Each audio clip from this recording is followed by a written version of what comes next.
Yeah, I think I just had it. I didn't even say her name. Madison, that's what you're doing to the I gotta give it to this girl though. She can sing. Like, I don't think she really shows it off in this song, but like online, I just be like, girl, you got pipes. You got straight pipes. Yeah, actually, the first time I made this playlist and put some of her songs on there, but I didn't really know who she was until I was watching this interview show on Netflix called My Next Guest with David Letterman. You ever heard of it? Mm-hmm. And he was interviewing Jay-Z, and they went to Rick Rubin's house. You know who Rick Rubin is? He's like a legendary producer. Okay. And Madison Ryan Ward was there recording. No way. And I was like, whoa, this is crazy. That's the first time you had ever heard of her? No, this was like connecting the dots. And I was like, that's the girl that sings this, and this song. Yeah. That was, and then I realized she was like in some songs that I've heard, like On My Way with Lord's Child and Montel Fish. I don't know what that I forgot. You don't listen to the playlist, so you have no idea. What? You said the Lord's Fish? That's his name? Is that what you said? I said Lord's Child and Montel Fish. Oh man, we're gonna have to restart this. Bro, I'm sorry. All right. We're starting from the top now. So there is no chemistry word for integrinia. I was like, ain't no way he named himself the Lord's Fish. So we're doing Emotions today, by the way. That's the song we're going through, picked by Mr. Daniel Mogos himself. And it's kind of weird to me that she puts her middle name in here, Madison Ryan Ward. Maybe that's not weird. I feel like that's something people, I guess, like did like back in the day. Like, but well, I don't know if it is her middle name. You know, people down here like, you know, Mary Ann or Mary Jo. Yeah, but not with Madison Ryan. Yeah. There's no way that's one name. It could be her middle name. I'm just throwing things out there. Daniel. Let me find out her first name is Madison Ryan and her last name is Ward. If it is, ain't no way. If it is, I'm out here. Okay, all right. I can see those things. All right. Why did you pick this song? What's this speaking to you about? Well, I think because, I mean, I'm a big fan of Madison Ryan Ward. She actually just dropped a new album called A New Thing. I think she's on tour, too, right now, so definitely go check out all of her music. I mean, you were saying she can sing, and we haven't done a song by her yet, so I was like, I think we need to show Madison Ryan Ward some love out here. Would you say she's the only, like, vocalist we have on the playlist? We got, what, Daniela Apicella. she is a vocalist. Okay. Yeah. So all the girls on the playlist are vocalists, and all the guys are like mellow rap. Yeah, I think I would say that's accurate. I mean, I could go and scan through real quick, but yeah, no, I really like the song. I mean, I think obviously we see it's a duet with Nick Green, who we don't know. Sorry, never heard one of the songs with just him, but. I like how it's just put together. I think it's like a conversation between the two. You know, it sounds like, you know, like a relationship, and the way when the beat drops, it's a nice song. And I think a lot of people can relate to it in a lot of different ways. And I think emotions are something that are extremely complicated and may not get talked about a lot. And it's something that I never really talked about a lot until like the past, I'd say 2 years or so, or really even understood, because, you know, there's a lot of different words for emotions, but have we always been labeling them correctly for ourselves? So what do you mean by that? So labeling them correctly, like almost could like labeling them correctly. I'm trying to think of a good example of like two different emotions. Like, do you mean like labeling within our own, like how we're labeling our own emotions, or how we're as a society we're labeling other people's like emotions? How we're labeling our own emotions. Interesting. Okay. Yeah. So like you think we're just seeing them incorrectly? I don't know. I mean, I think I was. I know I was. It's kind of like, okay, if I'm thinking about something, how is that making me feel? Is it why is that making me anxious? Or is that making me upset? Is it making me scared? I mean, I think a lot of those things can kind of blend a little bit. So okay. Sometimes it's like the fear can produce like anger, or why do I shut down when somebody talks to me like this, or if I don't get this person's approval, or why does this make me happy? Why does this bring me joy? Even, I mean, in music, like I was driving to work today, listening to a song that I really, really liked. And I'm just like, just so happy. And I'm like, why, what is bringing in these emotions, and what is this, and what's causing it? And I never really understood that until I went through counseling this past year, and kind of just gave me some exercises and to really slow down and think about it and not get so caught up in the day-to-day. It's like, hey, when you find your mind running, write down what it's running about and tie the emotion to that thought. Oh, so you don't think your emotions have changed at all? It's just how you define them that's been changed. Being more aware of them. Interesting. Okay. Yeah. That is kind of strange. And I wonder if that's a man versus woman thing, but there definitely is a big jump between how people look at emotions and how we relate to those things separately, especially when I think of crying. Most men I know don't cry, and the ones who do cry feel some type of way about it, you know? So I wonder, even with that, like a lot of people will say, dang, you're so emotional if you're crying, but people don't really say you're so emotional like when you like rage, you know what I mean? Like I think anger is almost like the man's version of like crying. Yeah. And one is definitely more accepted than the other, like depending on like what, I guess, gender or whatever you are. So like what do you think about that? Like, do you think that it's okay for two people to label their emotions like differently, even though it's the same emotion? Or do you think like everyone should be able to do like do you think it's like set in stone and then everyone else is just kind of labeling that incorrectly? No, I think it's perfect. I think it's perfectly fine to be, you know, to like have it separate. Yeah, to have it separate for sure. And I think kind of going back, I thought of a good analogy, or, you know, I think sometimes as far as an emotion, I don't know if you would consider grief an emotion, but you can, like, I would mistake grief for like depression. I'd be like, man, I'm just so depressed, but it's like, no, I'm grieving, you know, and that's something that was able to bring me a little bit of relief, or it's just like, okay, like, you know, this, how I feel right now, and just like giving yourself grace in that is like, all right, how I feel right now is normal, and into a response of like what the circumstances are, like this is normal, and I shouldn't feel like I'm in a place of where I shouldn't be because of whatever circumstance I'm in. Interesting.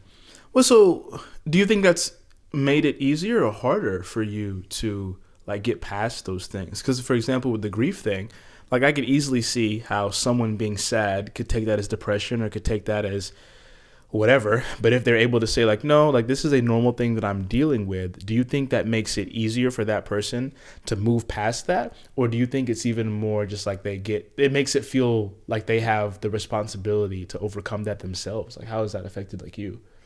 Yeah, I mean, it's at least it's kind of knowing it's like, wow, all right, yeah, this sucks. This is not cool. This is like happening. So, and the response is, now I'm aware of how this is happening. Now, how can I process this with God specifically? I see. So it's kind of like, all right, what does, and that's one thing I kind of want to learn more about, is like what Scripture talks about with emotions, because I don't think I'm super knowledgeable about that. I mean, I think there's, you know, the fruits of the Spirit, and just how God talks about, you know, fear and anger and love. You know, we all know the famous love verse, and how we should be slow to anger and just quicker to forgive, and just understanding of like how we're designed to, you know, manage the emotions that we do feel, because I think they're good and they can be gifts, and it's obviously what makes us human at the end of the day. But you're never going to be able to at least in my belief, I don't think you're going to be able to overcome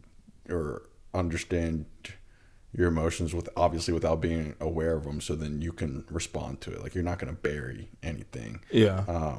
I don't know. I always say, like, one of the, this might be different for everybody, but one of the like lies or things that I just think is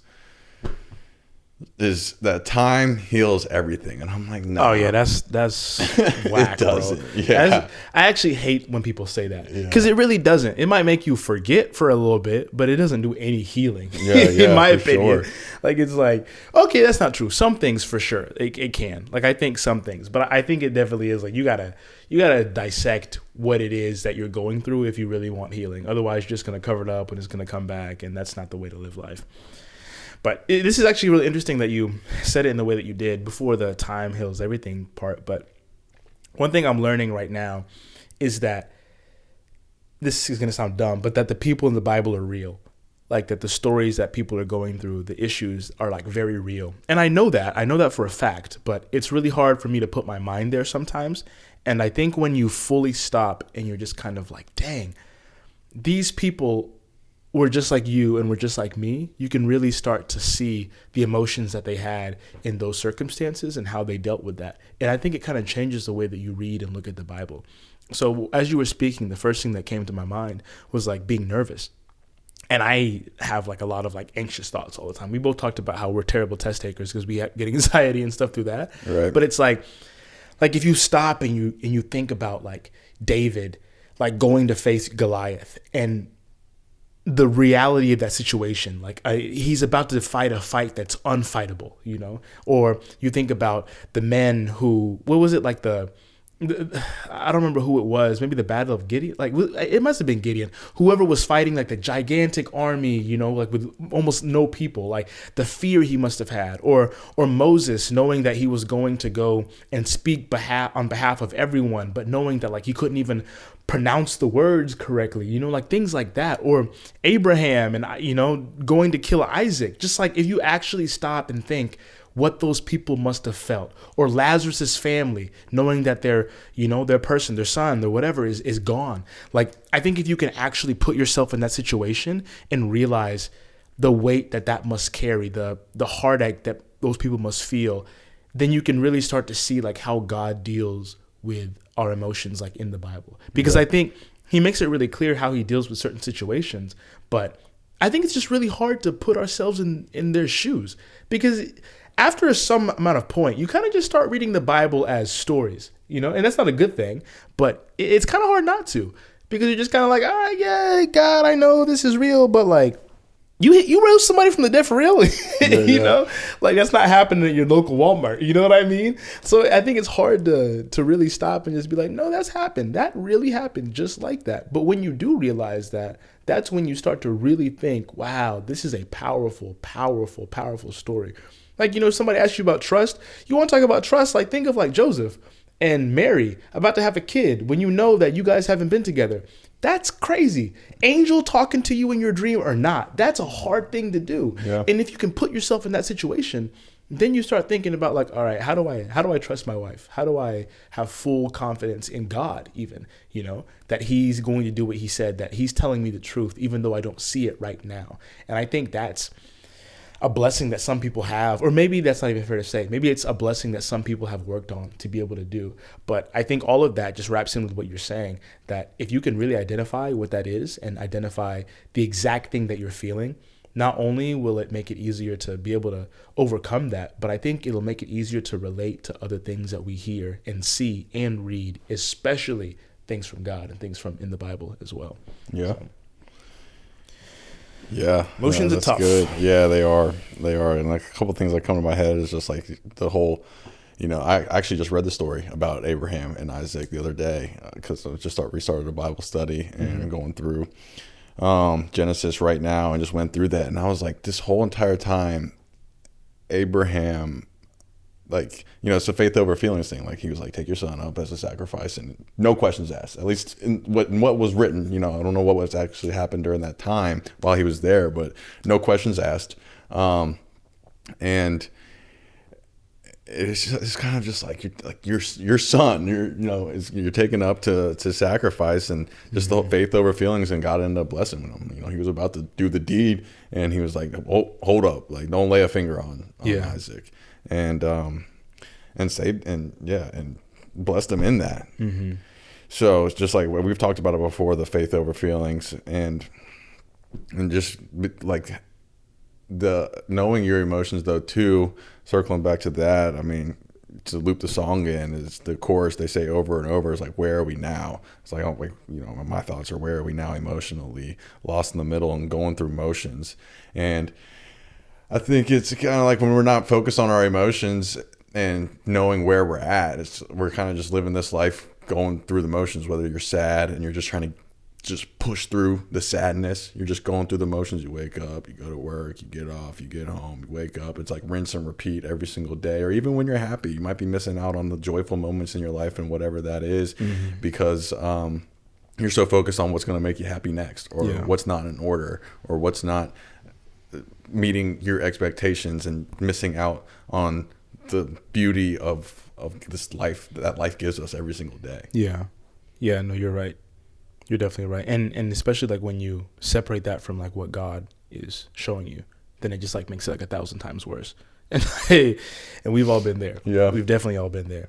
I think that's not even just to overuse the word emotion, but I think that's the most emotional times that I can think of in my life, is like when I'm just kind of like, God, where the freak are you? Like, why are you not talking back to me? Why are you not listening to my prayers? Why are you not answering my prayers? Why are you not showing yourself to me?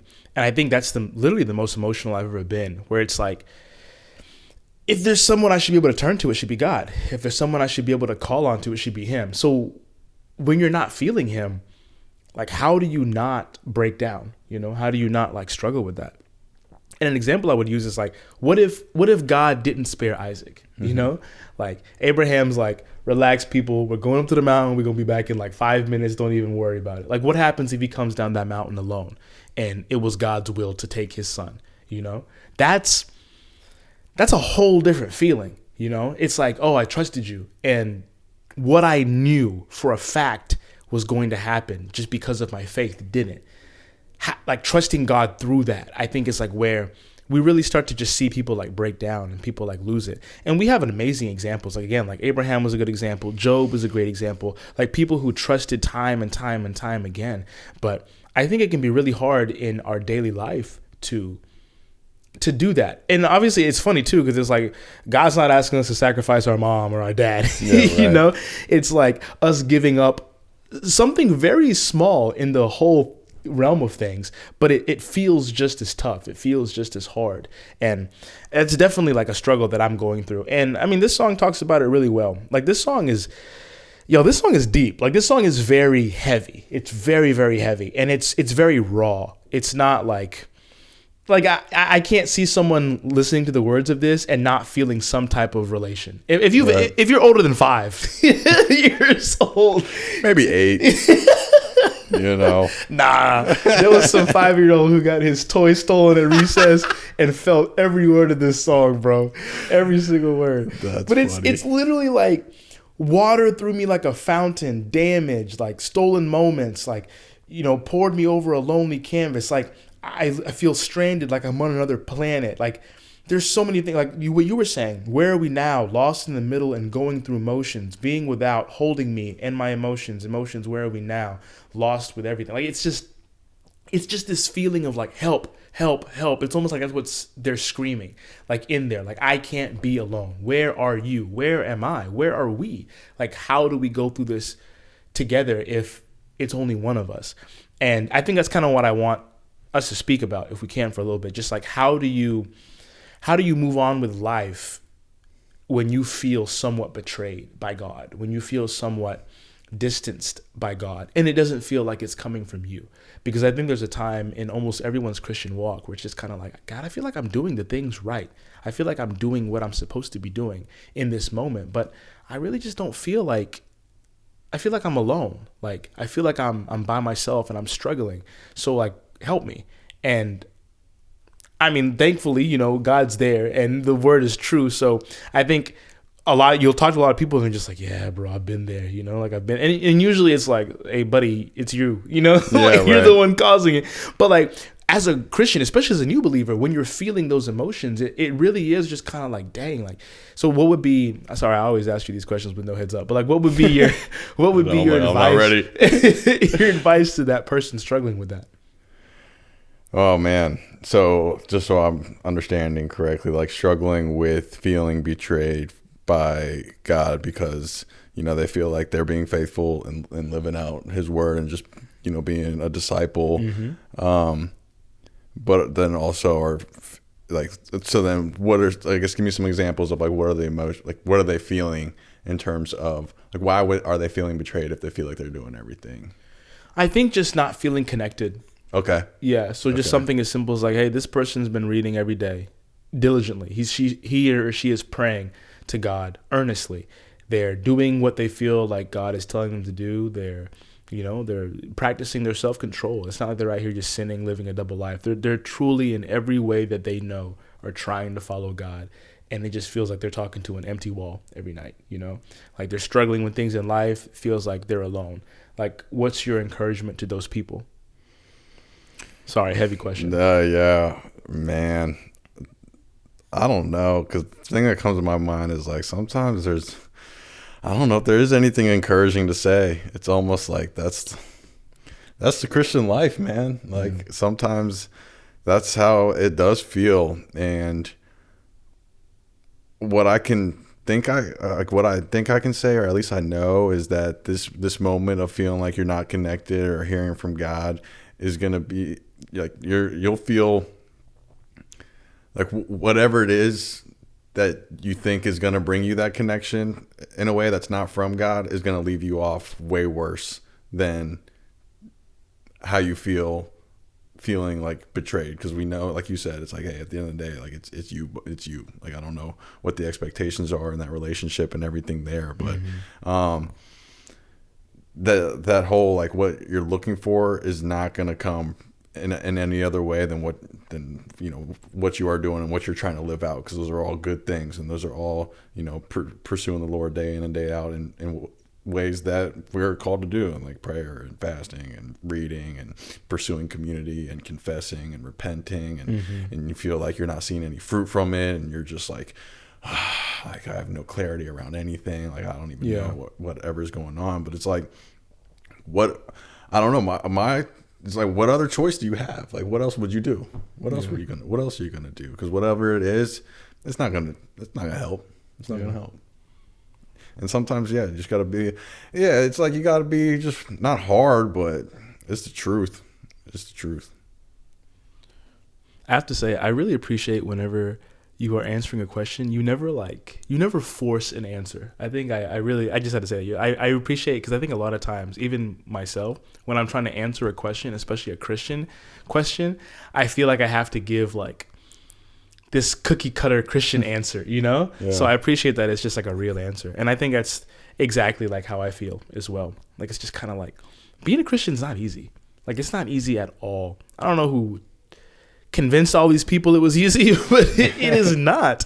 It's literally a fight every single day. Are there blessings? Of course. Is it better than anything else? Of course. Like, is God good? Yes. Is he just? Yes. Does he love you? Of 100%. But this world isn't accepting that in the way that you might think that it is.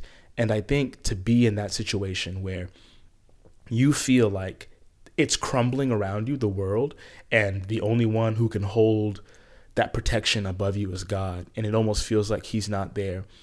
Like, I think that's a very vulnerable place to be. And it's like when you start making like hard decisions, like, okay, God, I've been escaping from this past life for this long, and now I need you, but you're not here. So do I go to that comfort of my past life, or do I stay here where I don't feel your presence right now? That's a hard decision to make, you know? Or I'm struggling with my job, and I don't know what to do, and I'm calling to you, but I feel like you haven't given me direction. Like, what do I do? Like, do you keep believing? Do you keep the faith? Or, do you fall back into something like that? That's a really hard spot to be in. But I think that's where God works the most, And people give cool answers to it all the time. I think the one that I always remember is like, people say when you're taking a test, like the teacher is silent, things like that. And I mean, that's cool to hear, like encouraging, but like there is really a lot of times where God's just kind of like, hey man, like this is what I built you for, know? Like, I know you need my help right now, but like, do you really? Like, you don't even know like what you're facing. And like, once you get to that point, almost like how you're saying, like once you can define what's going on, like you'll realize that, oh, you're actually not in as bad a place as you think you are, Like, if you're struggling and you feel like you're alone because God's not doing this specific thing, but you can pinpoint that emotion to it being something that has nothing to even do with God, then like you can be like, oh, God is talking to me. I'm just not seeing it in this way. I'm not doing whatever in that way. And which is weird, because this song doesn't really have a resolution with all the things that it's feeling. But I think that God is that internal and external resolution. Like, I think I think if you look for him in the answer, like he will give you that answer. We talked about this, and now I'm rambling, so sorry.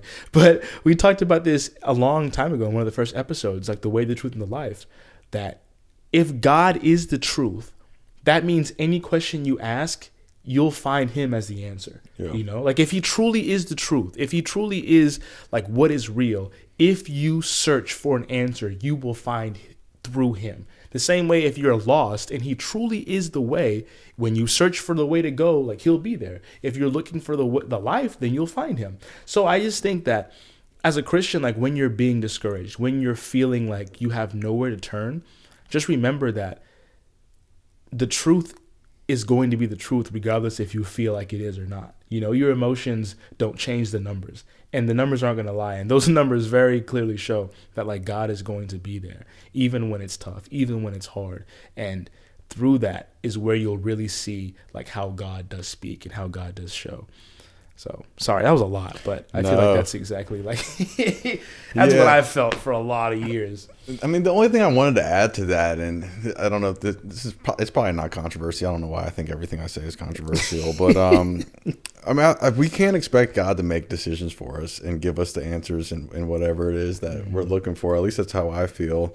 And I think it's like, you know, this life isn't ours. You know, we're here and we're here to be good stewards of this life that we were given. So I always like, I'm a guy that goes after for what I want. Like I try to go after things and like, hey, like I really want to do this or pursue this or whatever it is, and I'm gonna go after it. And like what I'm gonna do is make sure I'm doing it in a way that does honor the Lord in an ethical way and be a good, because we all have gifts, right? Like you have gifts, I have gifts, everybody has gifts, and we are here to be good stewards of those gifts to help build up the church and glorify God with that. And so it's like, as long as we're doing those things and not being, you know, mischievous or whatever it might be, I think that's cool. Like whether that's pursuing a job, I don't know. I've had a lot of different jobs since I graduated college in 2016. I've worked in a lot of different corporations, and job change and careers is a big decision.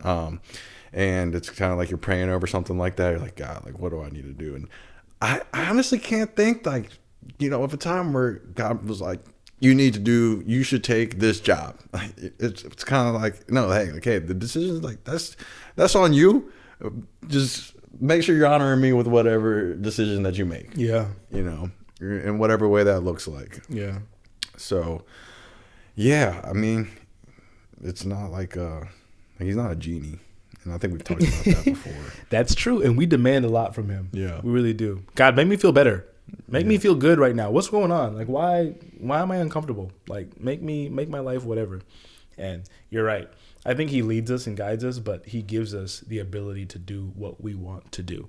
And I think we might have said this before as well, but the whole like God's will isn't like this little tightrope that if you lean too far one way, you'll fall off. But it's like a football field where it's like, hey, I need you to stay in between these lines. Like, this is what my will is for you. But you got end zone to end zone of like, you know, play. Like, yeah, okay, you can pick this person to marry. You can pick that person. Like, do they love me? You know, you're cool. You can pick this job, that job. You can do this, you know, like if you eat a Caesar salad today versus a Greek, like it's not going to change your life, you know, right. But it's like, you still have that freedom to do what you need to do. But as humans, we get so emotional. Like we literally get so emotional over these smallest things. We get so butthurt over the small things. Thank Jesus we're not in biblical times, because God was just out here like showing people what's up. You know? Like people were complaining. He's like, oh, for real? Like, I fed you manna for 40 years and now you gonna complain? I say less, you know? Dead. Say less. I'll show you what pain is. And so it's like, thank God for grace, because I complain a lot to God specifically. Like, I'm very vocal with God. And I think that's actually helped me. And I'm learning, even like the longer I'm a Christian, the more I'm learning the difference between honesty and like reverency, I guess, like respect, you know? Because like sometimes I'll find myself in the middle of just like telling God like what's up, and I realized really quick that I'm like, I am so small, and I'm literally talking to the person who made me like he's my son right now, you know. And I kind of have to back off, and I think that's like God showing me like, hey, look, I'm giving you grace because you're being dumb right now, but like this is how life is going to go, and it's because that's my decision, not yours, and I'm going to do this. But if you choose to follow me, like follow me, but don't act like you're going to follow me and lead me at the same time. Like it doesn't make any sense. So I just think everything that Madison is talking about in this song is like so relatable. It's so, like I said earlier, it's so raw, but I think at the same time, like it's part of life as a Christian to where we need to be able to feel those emotions and still trust God through those things, through those times that we're hurting and feeling any type of way. And I think, again, like he will literally bless you for that. He'll literally show you like how to work through those things. He's not going to take it away probably, but he will give you the grace. He says his grace is sufficient for you. And I think when you find out that you made it, not because of your own strength, but because of God, that's when you really can feel like the power that you have within you through Jesus Christ. Yeah. No, for sure. And she does. It is. I mean, just in the second verse, like traveled heavy with an empty baggage, complicated like a faded atlas. Like we all got baggage, right? That Jesus died for. And, you know, we're going to continue to live out life and probably carry on more baggage because we're going to make bad decisions and hurt others and get hurt and all of those different things. But it's like all that baggage, you know, it creates that emotional, what's like the opposite word of clarity? I don't know if it's, I mean, I know like the word blurry is coming to mind. Yeah, it's right? Like foggy. Yeah, like emotional fog, and you're not really able to see because we got all of this baggage and just previous experiences that it's like we're so caught up in, and then like complicated like a faded atlas. Like our emotions are complicated in a faded atlas, and that makes like a faded atlas. I think an atlas is like a book, right? That's got maps and stuff in it. Yeah, I was thinking like compass almost. Yeah. So it's faded. You can't see it. You don't really know where to go. Yeah. And that's the one thing that's really cool that God does through Scripture. It really gives you an emotional intelligence and a sense of emotional awareness that he brings you to help you know, because there's a verse in Psalms, I'm trying to think, it's like your word is a lamp to my feet and a light to my path. And I'm like, you know, if only it was I could just be like, man, it's that easy, right? You know, it's not that easy to really live that out every single day. I think we're all trying to and pursuing to and doing all that, but you know, we always are veering a little bit left when we should go right. Yeah, no, that's for sure. I really wish it was that easy. That'd be so nice. Like, that way, please. Yeah. Left foot right now. Yeah, like, why doesn't it feel good to go that way? This way seems a little bit better, but that gate is narrow. Like you said, man. Honestly. It's a narrow gate. And, you know, we're going to make it through, though. Yeah. Hey. You got anything else? That's all I got. Yeah, that's all I got too, man. Madison Ryan Ward. Yeah, y'all gotta check this out, man. We didn't really talk through the playlist, but like we said in the other episodes, check out Him Hop Music on Spotify, Apple Music. That's where we get all of our songs from. That's the one we chose from today. There's a lot of good stuff through there. It's cool just like seeing your thoughts and your understanding of the music in here, and I'm sure you feel the same way about me. So yeah, I might see some Jesus in some of these songs. Who knows? You definitely will. You definitely will. And Madison Ryan Ward, if you could come on down to South Carolina on tour. We got some fans here trying to see you. Yeah, at least 2 of those tickets will be full.